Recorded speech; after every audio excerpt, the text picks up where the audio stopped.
మన కట్టు, మన బొట్టు.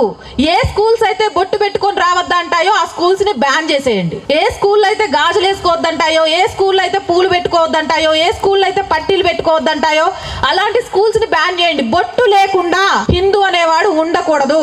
అలా అని బొట్టు పెట్టుకుంటేనే హిందూని, ఇక మిగిలిన ఏం చేయకుండా నేను గొప్పోండి అనుకోవద్దు.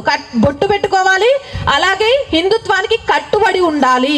ఆ రెండు విషయాల్ని మర్చిపోకండి. ఆడపిల్లలకు కనీసం వారంలో ఒక్కరోజు కాళ్ళకు పసుపు రాయండి. అది ఎందుకు రాస్తారు అనే విషయాన్ని చెప్పండి. అలాగే ఇంట్లో నుంచి బయటికి వెళ్ళేటప్పుడు దేవుడికి దండం పెట్టుకొని వెళ్ళమని చెప్పండి. ఇంట్లో వాళ్ళ పెద్దలకు దండం పెట్టుకొని వెళ్ళమని చెప్పండి. దానికి కారణం ఏంటని చెప్పండి. రామాయణ మహాభారత ఇతిహాసాలు ఇప్పుడు ఆన్లైన్ క్లాసెస్ కూడా చెప్తున్నారు.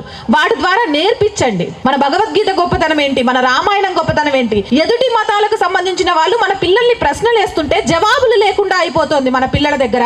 కాబట్టి జవాబులు చెప్పడం కాదు, ప్రశ్నకు ప్రశ్న వేయగలిగే స్థితికి మన పిల్లల్ని తీసుకెళ్ళండి.